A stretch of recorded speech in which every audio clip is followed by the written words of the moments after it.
மச்சான். சாரி ஒரு 2 வீக்ஸா வீடியோஸ் போட முடியல. ரொம்ப வேலை. இப்படிலாம் சொல்ல மாட்டேன். காலேஜில் இருந்தேன். காலேஜ் விட்டு வீட்டுக்கு வரத்துக்கே சரியா இருக்கு. So okay. இந்த வீடியோவில் நம்ம என்னத்தை பற்றி பார்க்க போகிறோம்னா, சென்னை எஃப்சியோட சீசன் ஸ்டார்ட் ஆகிடுச்சு. சென்னை எஃப்சி ஒரு கேமே ஆடி முடிச்சிட்டாங்க. வழக்கம் போல் மும்பை கூட தோத்துட்டோம் அந்த மாதிரி சொல்கிற அளவுக்கு மும்பை கூட திரும்பவும் தோற்றுருக்கோம் 1-0 அப்படின்னு. 15வது கேம் தொடர்ச்சியாக பார்த்தீங்கன்னா 15 கேமாக சென்னை எஃப்சி மும்பை கூட வின்னை தேடிட்டு தான் இருக்கே தவிர ஜெயிக்கவே இல்லை.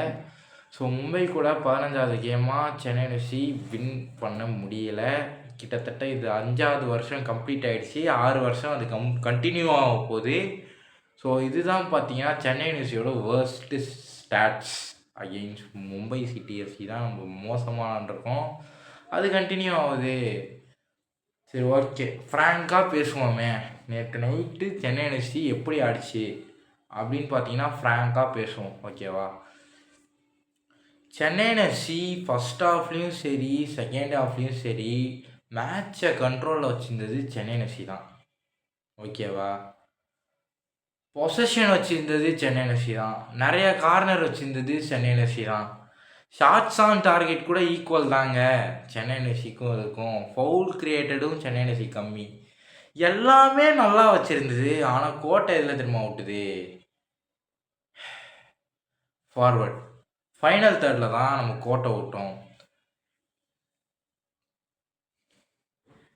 இனிகோ மார்ட்டின் பற்றிலாம் நான் பேசணுமான்னு கேட்டிங்கன்னா, ஆல்ரெடி சொன்னேன், அவன் பெரிய ஸ்டாட்ஸ் உள்ள பிளேயர்லாம் இல்லை, ஒரு யங்ஸ்டரு அவ்வளோதான் அப்படின்னு சொன்னேன். ஒரு புதுசாக வந்துட்டுருக்க ஒரு பிளேயரு. ஜஸ்ட்டு ஒரே ஒரு ஹெட்டர் தான் ப்ரோ நான் பார்த்தேன் அவன்கிட்டேருந்து. ஒரே ஒரு ஹெட்டரு, ஆன் டார்கெட் ஹெட்டரு. அது மட்டும்தான் இனிகோ மார்ட்டின்ட்டு நான் பார்த்தேன் நேற்று கேமில். மற்றபடி நான் எதுவுமே இனிகோ மார்ட்டின்ட்டு பார்க்கல. 70 மினிட்ஸ் ப்ளே பண்ணான், ஓகேவா? டேய், நம்ம என்னதான் ஸ்டாட் வச்சுருந்தாலும் ஒருத்த கோல் அடித்தாதாண்டா நம்ம ஜெயிக்க முடியும் அப்படின்றது தான் ப்ரோ என்னோட ஒரே ஒரு வார்த்தை. கோல் வின் த மேட்ச் மேன். என்னடா நீங்கள் என்ன பண்ணாலும் கோல் அடிக்க மாட்டீங்களே. போன சீசனும் இதே மாதிரி தான் பண்ணீங்க, இந்த சீசனும் இதே தான் பண்ணுறோம், ஓகேவா? கோல் அடித்தாதான் ஒரு மேட்சை ஜெயிக்க முடியும். கோல் இல்லைன்னா நீங்கள் நல்லா ஆடினாலும் அது வெளியில் எவனும் நல்லா ஆடினான்னு சொல்ல மாட்டான், தோத்துட்டான்னு தான் சொல்லுவானே தவிர நீங்கள் நல்லா ஆடினது வெளில தெரியாது, ஓகேவா? ஸோ நல்லா ஆடணும், நேற்று நல்லா ஆடணும், அதுதான் உண்மை. ஆனால் நீங்கள் தோத்துட்டீங்களே. நல்லா ஆடி என்ன புண்ணியம், தோத்துட்டீங்களே. போன சீசன் கூட கன்வெர்ட் பண்ண முடியும், இந்த சீசனும் கன்வெர்ட் பண்ண முடியாது. மொதல் மேட்ச்சு ப்ரோ, இது ஃபஸ்ட்டு மேட்ச் தான்றதோட மும்பை கூட தோக்கிறது தான் ப்ரோ எனக்கு வெளியாக இருக்குது, ஓகேவா? மும்பை கூட அந்த ஸ்ட்ரீக்கை இன்னும் எவ்வளோ நாளைக்கு இழுத்தடிக்க போகிறோன்னு எனக்கு சத்தியமாக தெரியல. 13 கேமில் ஒரு கேம் முடிஞ்சிச்சு, அவே கேம் மும்பையில். சரி ஓகே, இதுதான் ப்ரோ. கோல் அடித்தா தான் ஜெயிக்க முடியும். என்ன தான் ஸ்டாட் வச்சாலும் சரி, கோல் அடித்தா தான் ஜெயிக்க முடியும். ஸோ பிளேயர்ஸை பற்றி பேசுவோமா? எனக்கு பொறுத்த வரைக்கும் பெமாமர் வாஸ் பியூர்லி பியூட்டிஃபுல். பெமாமர் தாங்க இந்த வருஷம் சென்னை எஃப்சியோட தரமான சைனிங் எனக்கு தெரிஞ்ச வரைக்கும். ஏன்னா பெமாமர் பார்த்தீங்கன்னா பாலை டிஃபென்ஸ்லேருந்து அட்டாக் மாற்றிட்டு இருந்தார். நல்ல டிஃபென்ஸும் பண்ணார். ஒரு 2 சில மிஸ்டேக் பண்ணார், பட் சூப்பராக ஆடினார் பெமாமர். ஸோ பெமாமர் தாங்க இந்த கேமில் மேன் ஆஃப் த மேட்ச். நான் யாருக்கு கொடுப்பேன்னா பெமாமருக்கு தான் கொடுப்பேன். ஏன்னா அப்படிப்பட்ட ஒரு பிளே பார்த்தீங்கன்னா பெமாமர். ஸோ நம்ம பார்த்தீங்கன்னா லெஃப்ட் விங் ரைட் விங் வச்சு ஆடணும். ரைட் விங்கில் புதுசாக சைன் பண்ண பிளேயரும், லெஃப்ட் விங்கில் பார்த்தீங்கன்னா நம்ம தலைமை இர்ஃபானு, ரைட் விங்கில் பார்த்தீங்கன்னா ஆமீர் கான் புதுசான வாங்கின பிளேயரு. ஃபார்வர்டில் பார்த்தீங்கன்னா இனிகோ மார்ட்டின். ப்ரோ இர்ஃபான் நல்லா தான் ப்ரோ ஆடினான், நல்லா பால் எடுத்துகிட்டு ரன் பண்ணான், ஓடினான். ஆனால் அவனுக்கு லெஃப்ட் விங்கில் செட் ஆகாது, செட்டே ஆகல அவனுக்கு, அதுதான் உண்மை, ஓகேவா? அவன் ஓடி போய் காசு போடுற அளவுக்குலாம் அவன் பிளேயர் இல்லை. அவன் ஒரு சப்போர்ட்டிவ் ஸ்ட்ரைக்கர், செகண்ட் ஸ்ட்ரைக்கர் அவன், அவ்வளோதான். ஸ்ட்ரைக்கர் கூட ஆடலாம் ப்ரோ அவன், அவ்வளோதான் ப்ரோ அவன். அதை தாண்டிலாம் அவனால் ஒன்றுமே பண்ண முடியாதுன்னு சொல்ல மாட்டேன்.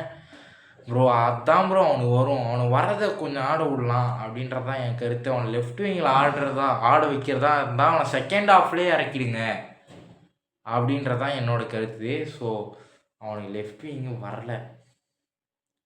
லெஃப்ட் விங்லேருந்து அவன் உள்ளே எடுத்துகிட்டு வரதான் ட்ரை பண்ணுறானே தவிர இன்றைக்கும் அவன் மாட்டிருக்கு அவன் பால் போடல. நீங்கள் நல்லா மேட்ச் பார்த்துருந்தீங்கன்னா தெரியும். அவன் நல்லா தான் ஆடினான். லெஃப்ட் விங்லேருந்து கிராஸ் போட முடியல. லெஃப்ட் விங்லேருந்து அவன் மார்டினஸ்க்கு போட ட்ரையே பண்ணல. ஏன்னா அவனுக்கு வரல, அவ்வளோதான். ஸோ அவன் பார்த்தீங்கன்னா நல்லா ஆடினான். லெஃப்ட் விங்லேருந்து அவனால் முடிஞ்ச அளவுக்கு கட் பண்ணி என்னென்னமோ முயற்சி பண்ணி ஆடினான். நல்லா தான் ஆடினான். ஆமீர் கான் நான் நல்லா ஓகே டீசன்ட் ஃபுட்பால் ஆடினா.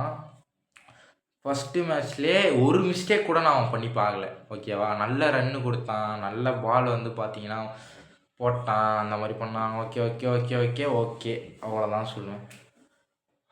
அண்ட் ஹியர் வி கோ அந்த மாதிரி சொல்லிட்டு நொக்வேரா டீசன்ட் ஃபுட்பால் அகெயின் நான் சொல்கிறேன் நல்லா தான் ஆடினான். ஆனால் நொக்வேரா பார்த்தீங்கன்னா ஒரு 2-3 ஃபைனல் தேர்ட் பாஸ் பார்த்தீங்கன்னா ஒரு 2-3 பாஸ் தான் கொடுத்தாரே தவிர அவரும் பெம்மர் பண்ண அதே மாதிரி தான் பண்ணிகிட்டு இருந்தார். டிஃபென்ஸ்லாம் பண்ணல. சிஎம்எஃப்லேருந்து அட்டாக் டிஃபென்ஸில் இருக்க பால அட்டாக் எடுத்துகிட்டு போனார். ஆனால் அந்த ஃபைனல் தேர்ட் பாஸ் வந்து அவருக்கு இன்னும் கொஞ்சம் மேலே போய் கொஞ்சம் ஆகணும் அப்படின்றது தான் என்னோடய கருத்து. ஏன்னா அவர் கொஞ்சம் பார்த்தீங்கன்னா சிஎம்எஃப் பொசிஷனில் தான் எனக்கு தெரிஞ்ச வரைக்கும் ஆனார். அவர் ஏஎம்எஃப்லேருந்து போய் நிறைய த்ரூ பாஸ்லாம் நேற்று போட்டார், ஒரு 2-3 போட்டார், அவ்வளோதான்.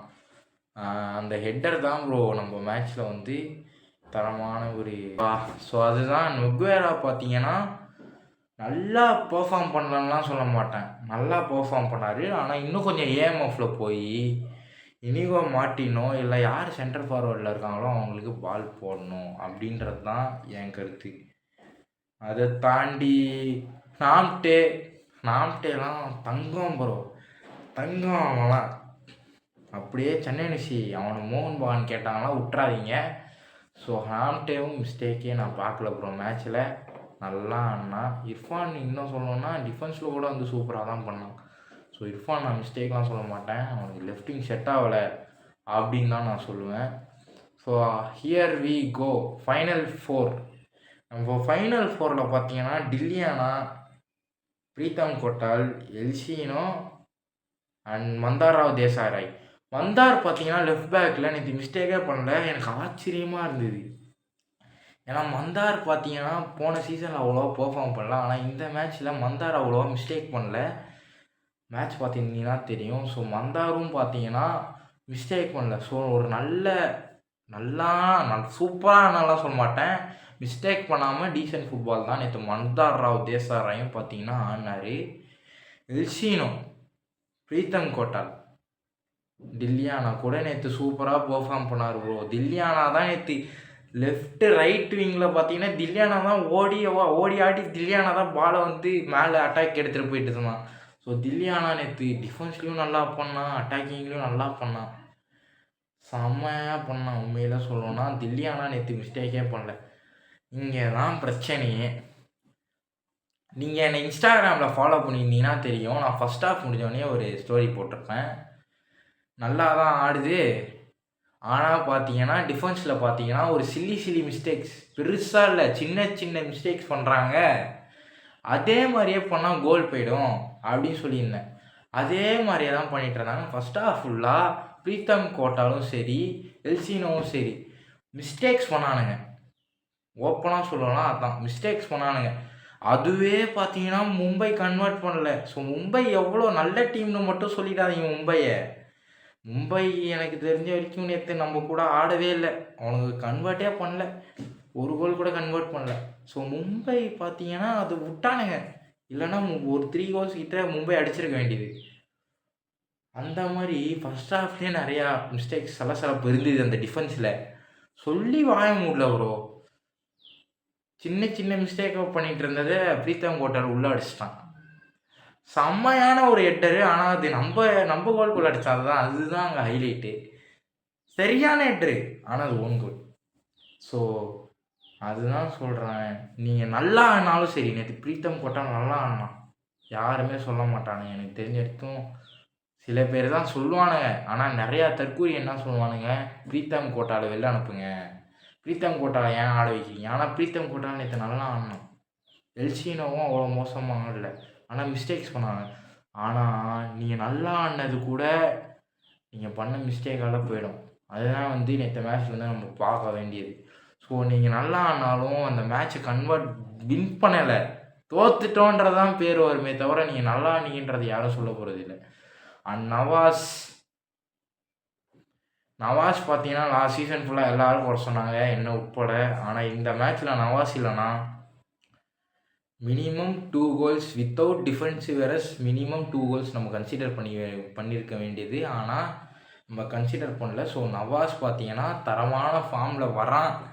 இதே ஃபார்மில் இருந்தானா சீசன் ஃபுல்லாக அவனை ஸ்டார்ட் பண்ணலாம், இல்லைனா சமிக் மித்ராக்கு சான்ஸ் கொடுக்கலாம். ஸோ இவ்வளோ தான் ப்ரோ என்னோடய கருத்து. சென்னை எஃப்சி நல்லா ஆடுதான்னு கேட்டிங்கன்னா நல்லா ஆடுது. ஆனால் நீ ஜெயிக்கலைன்னா நல்லா ஆடி புண்ணியம் இல்லை, அவ்வளோதான் நான் சொல்கிறேன். ஸோ சென்னை எஃப்சி டில் விடை கூடிய சீக்கிரத்தில் இன்னொரு வீடியோவில் வரேன். உங்களோட கருத்து என்ன? சென்னை எஃப்சி எப்படி ஆச்சுன்னு நீங்கள் நினைக்கிறீங்கன்னு கமெண்ட்டில் போடுங்க.